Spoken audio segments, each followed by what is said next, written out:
Good morning, everybody, and welcome back to the Funky Brain podcast. My name is Dennis, and this is my Funky Brain. In fact, I was just talking with our guest about my thinking is always the source of my problems. And he's like, how are you doing? I was like, well, I'm doing great, but my brain is telling me like other things, but I need to just get refocused. But anyway, we'll talk about that in just a second.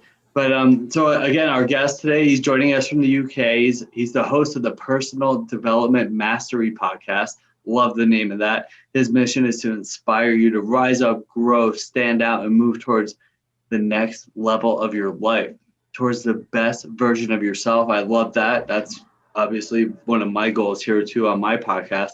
And he interviews leaders, influencers, successful entrepreneurs, authors, and simply exceptional people like myself, because I was on his show, to help inspire them to change their lives and pursue their dreams. And that's why I thought it'd be a great fit to have him on today. Plus, we became buds when I was on his show. Mr. Agi Keramidas, how are you doing today, my friend? Dennis, it's a pleasure to be here. Thank you for the introduction. It's always great when you, being a podcaster myself, it's always great being on the other end of the microphone and instead of asking the questions, being on the other side. So thank you for having me. I'm really well. Thank you.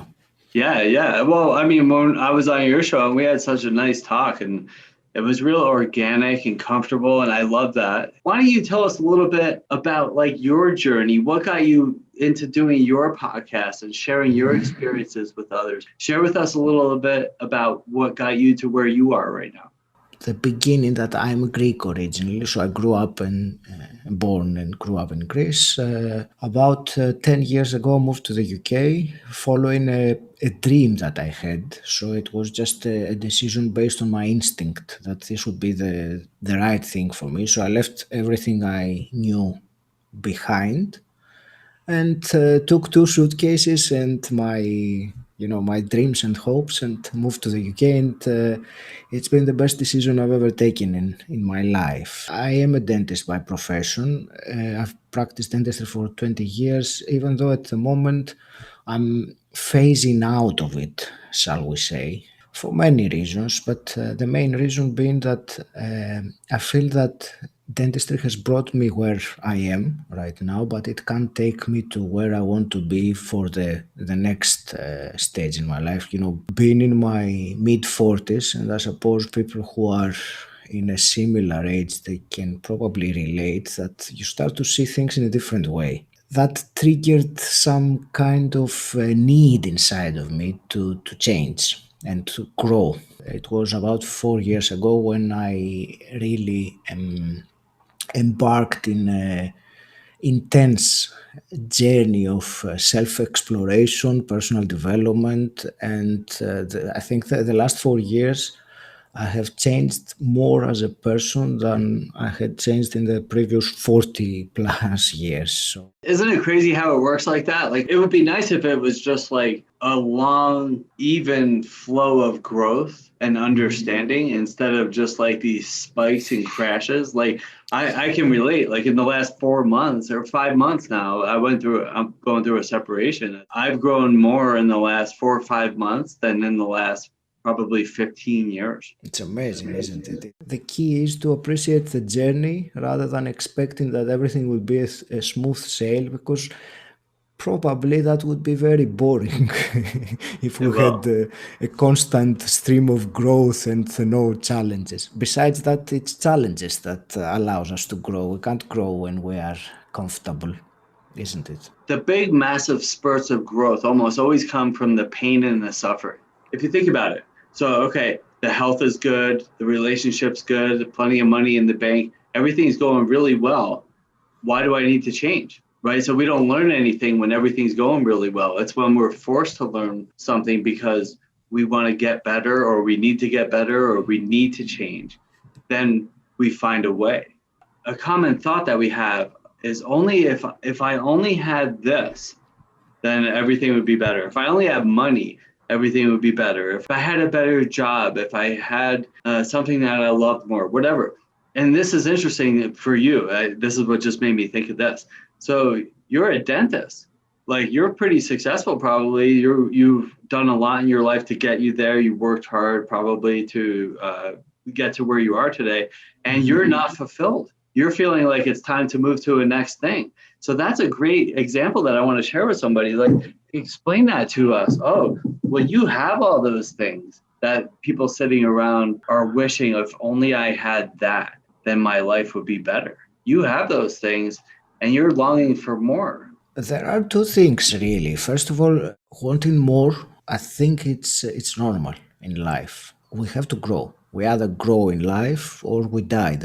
We can't stay stable. There is no such a thing. If we're not going up, we're going down. It's laws of nature. As for what you said about the perceived success, and I think the most important thing is fulfilled. So yes, I have done things, I have earned money, I have spent the money, I have done things, but at the end, and that's where I found myself back in 2016, it's, I was very confused. I felt like despite what I had, I didn't have a sense of fulfillment. And that really led me to the self-exploration and changed very many things. Went back to part-time working and trying to, and did loads of personal development, seminars, courses, books, mentoring, anything I could find so that I can get the answers about, what was, initially I thought there was something wrong with me but there is nothing wrong. It's just a normal path that you have to embrace, first of all, to accept that there's nothing wrong with wanting more if you're not feeling fulfilled. And I'm not talking about being greedy now. I'm not talking that I have X amount of money and I want to double it, to triple it. Nothing. I don't mean that at all. I mean the internal feeling that something is missing. And you mentioned earlier about contributing, giving to others, helping others, and that's, I think, one of the parts that was missing for me, among others, that made me to really go in deep, learn, and change my path. When you said that, it reminded me of an interview with Elon Musk on Joe Rogan's podcast. And Elon is giving up all of his possessions. And here's a billionaire who feels unfulfilled. There's something more out there. And sometimes it's not necessarily like this more thing, but different, right? And I think that the real important, aspect that we're talking about here would be contentment. And your definition of success. And everybody has a definition of success. In most cases, people define it as financial. But, having both of us, it sounds like I had massive financial success and I lost most of that and then had to work towards that again. And, one of the lessons I learned, it was really crazy. But I had a lot of debt. I would cry about it with a bunch of people, groups I used to go to in these meetings in recovery and sobriety. And I would complain and everything. And all the old timers, they would say, oh, money doesn't buy happiness. And you're like, well, that's one I would like to figure out by myself. How about you give me a bunch of money and I'll let you know how that goes. And so what happened was I worked and I got into this business. I got a little lucky, but I also worked hard and I made a lot of money. And then one day I realized I had a girlfriend. I let her go because we weren't in love. And I started getting stuff. I had the car, the house, the furniture, all the stuff. And one day I realized I was sitting there all by myself with all my stuff. And I looked around and I wasn't any happier than I was before. You talked about success and money, and certainly many people think that or identify success with money. I think, in my opinion, money will help towards success indirectly, but it has nothing to do with success, because success you have to be fulfilled. I mean, you can have a billion, you can be a billionaire, and if you feel miserable, then you're not successful, really. You have a pathetic life. So money doesn't, it can help you towards being successful, which for me, for example, success is to be able to live in my life in my terms, the way that I want to, without having to compromise. And obviously that requires some kind of financial independence to do. Not massive amounts of money, but it's difficult to feel free if you are waiting for the next paycheck. And another thing that came to mind, what you were saying, is they say that money won't solve all of your problems, but it will solve a lot of them. Let's go back to Forrest Gump, which is my favorite movie ever. It's, in my opinion, the best movie ever made. Okay. And he got a letter. He goes, and I got a letter from Lieutenant Dan.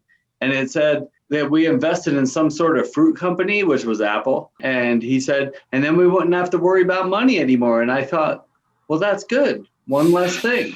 So it's just one less thing to worry about is the money. But there's still all this other shit that I have to worry about. So just because I have money doesn't mean that everything's perfect. In fact, would we want it to be perfect? Weren't we just talking about that? I don't learn anything when everything's perfect. It's through the peaks and valleys come, and then I'm forced to learn new things. And that's kind of how we learn.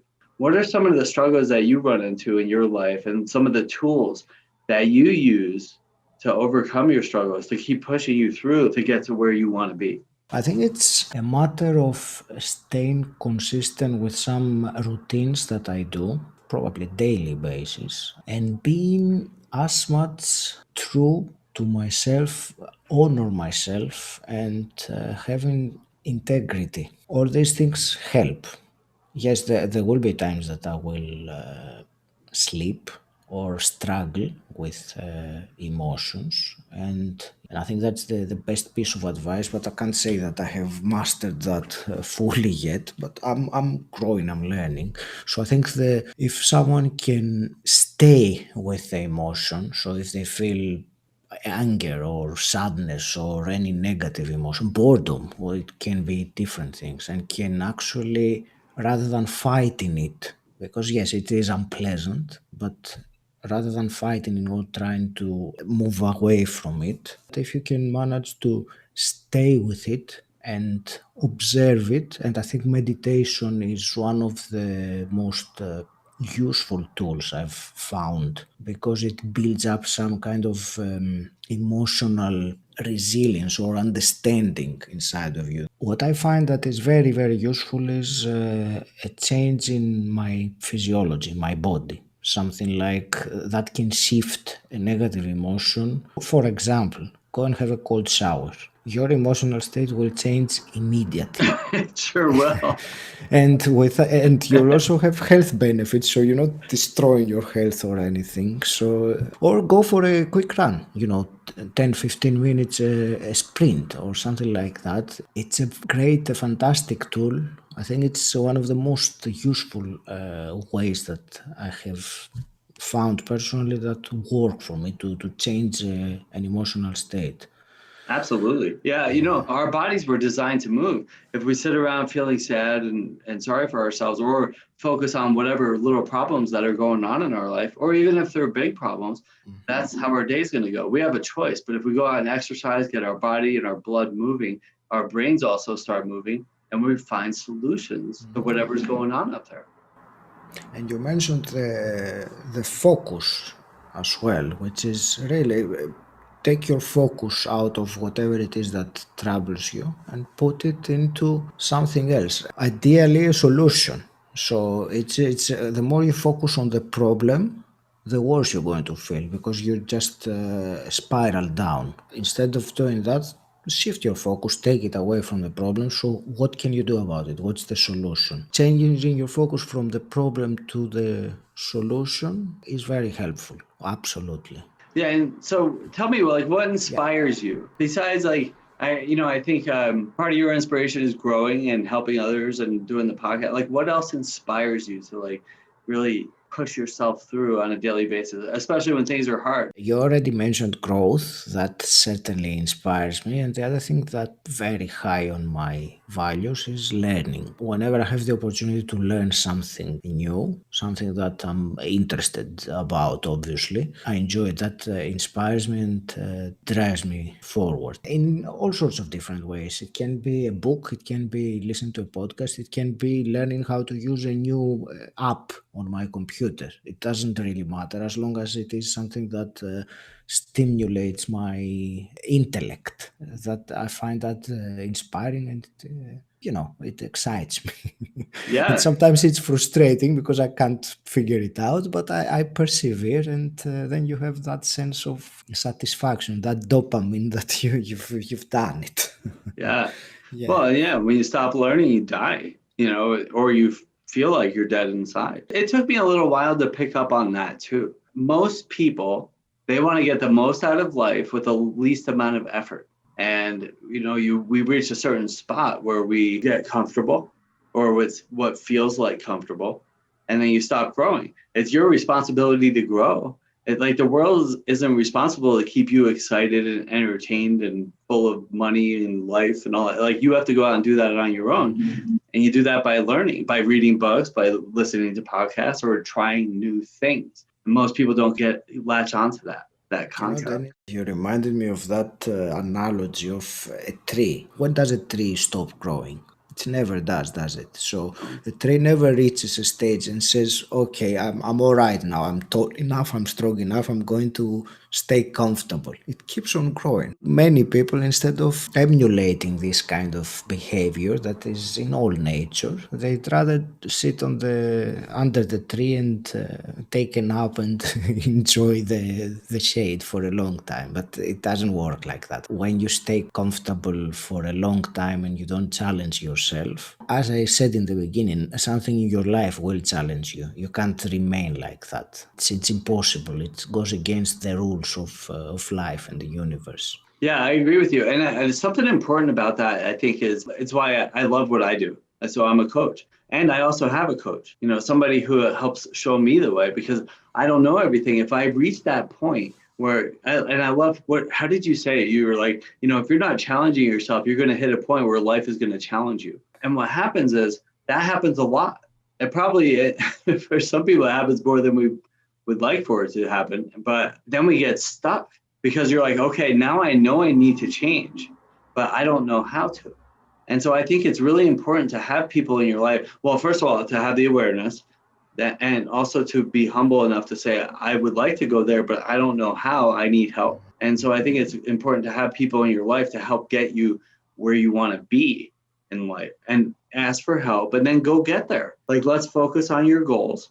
Let's choose the one big one that you want to achieve that's going to change your life forever, and then let's break it down and let's create action steps to get you to that goal, so you don't feel stuck, so you're not stuck laying underneath that tree for 10 years of your life.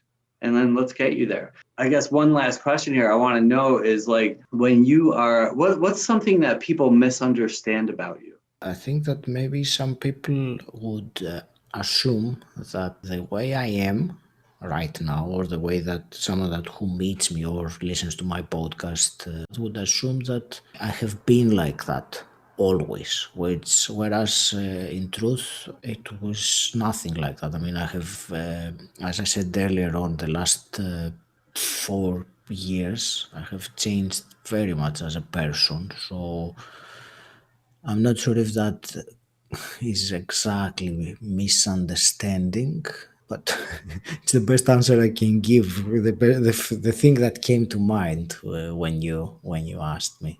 Yeah, But no problem. it's very interesting. I think I will look into that and ask some people and see what they tell me. So that is a question that I'm going to explore further and see, because it's a very interesting question. Tell us again, because to go back to like the dentist thing, I mean, that's something that's a quite an accomplishment, just to be able to become a dentist. But what's something that you wish that you knew before you took that direction in your life? Then is the reason why I became a dentist in the first place was that my mom was a dentist. So when I was at the age of 17, about to make a decision about my future career. And that's crazy because how can you make a decision at 17 anyway? Yeah. We're supposed, or young teenagers are supposed to make a decision at that time. So she influenced me in sadly, or maybe not so sadly, and that's how I went to university to dental school in Greece first, and then when I came to the UK, I did a master's degree here. So I enjoyed doing dentistry, helping people, learning, because there is a great deal of learning, which I said earlier, because it makes me grow and stimulates me. So there was a great deal of that. So what I wish I had known was maybe that no matter what happens, even though I might not do this for the rest of my life, as many people expect a career or profession to be, it's all right. It doesn't matter. I mentioned it before, I'm grateful because it brought me where I am here, but it can't take me when I envision my life in the next, say, 20 years or so. So I have to let go of that and pursue what really fulfills me. I can't imagine myself, being 60 years old and doing fillings in someone's mouth. It's not what I have in my mind. Yeah, and that's interesting. I love hearing that. It's great that you've been able to identify that it's not everything for you, that there's more, something different within you that you need to go look for, and that you're actually going to look for it. So that's awesome. Thank you for sharing that. So if somebody wants to get in touch with Agi, how would they do that? So the podcast is Personal Development Mastery. You can search for it. I have a website / blog. At the moment, it's more like a blog rather than a website. It's agikeramidas.com, so my name.com. And I have a fairly active presence on Facebook mainly. I'm on other social media, but Facebook is my main one, shall we say, so people can find me there as well. Awesome. Any closing arguments? Thank you very much for for reversing the roles. As I told you in the beginning, it's great to be on the other side of the microphone and being able to share my own thoughts. I love interviewing people on my podcast and learning their stories, their points of view. I find it fascinating and I learn very much from that. Being able to do the opposite, it's something that I haven't done very much, so I appreciate the opportunity. But in terms of a message to your audience, and based on what we were saying earlier about emotional difficulties and facing and having struggles with bad emotional states, I would say the simplest and the quickest way to get out of a negative emotion is to change something in your body, your physiology. Go for a run, have a cold shower, go into your car and scream so loud that you just get it out of your system. And you will find that this quick solution will get you out of that emotional state, and you don't have to go into addictive or behaviors that can damage you. So that it's a great way and very, very simple. Well, thank you so much. I appreciate it. I appreciate your time to come on here and have a chat with me today. Thank you very much, Dennis. Right on. And thanks everybody for tuning into the Funky Brain podcast. I hope you heard something great today. I did. I loved how we talked about, sitting in our feelings and, when something comes up, finding ways to get through that and without having to turn to some sort of addiction or something like that, and then do it consistently. So when things come up, we can stay consistent and, just have a better day. Thanks again, everybody. Have a beautiful day today, and I'll talk to you soon. Bye for now. One of the most common questions I get is, how do I become more successful? I see everybody else getting where they want to be in life, but I'm still stuck. There could be many reasons, but the main reason I find in people being stuck is lack of focus and, of course, accountability. So there are 3 key steps to focused success. Number 1 is intention.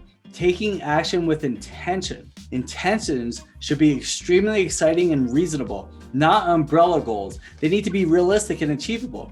Like if you're making 50 grand a year and you want to make $1 million a year, that's probably not going to happen right away. I'm not saying it's impossible. It's just probably not going to happen next year. But what if we can get you to 100 grand next year? That would be double your income. That's awesome, right? And it's a huge achievement. Once we set these goals and we're intentional about the steps to get us there, then we have something concrete to work on. And now that's exciting.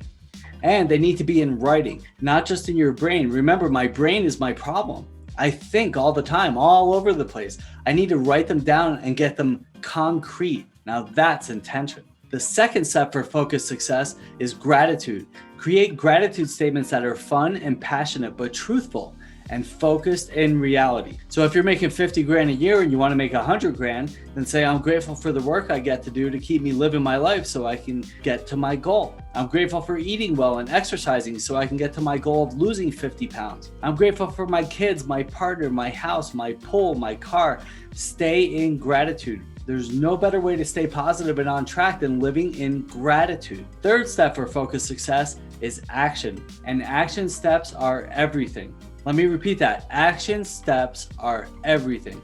Once we clearly define our goal, our one thing, then we can create specific action steps to take on a regular basis to help get us there. And here's a huge piece. They must be uncomfortable, or we cannot expect change. They cannot be effortless, or there will be no change. Remember, the way that I've been doing things, my work habits, my drinking habits, my eating habits, whatever, they got me stuck here. So I need to do things a little differently than I have been doing, or I probably won't see different results. I mean, think about it.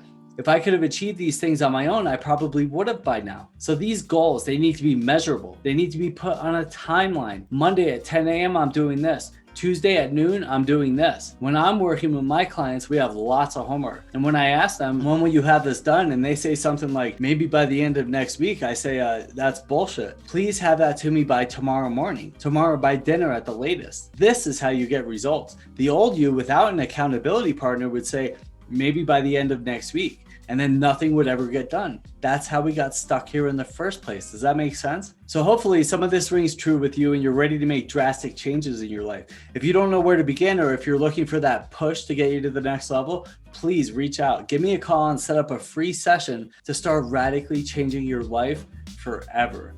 The most satisfactory years of your life lie ahead. Life isn't over, it's just starting. I'll talk to you soon. Have a beautiful day today.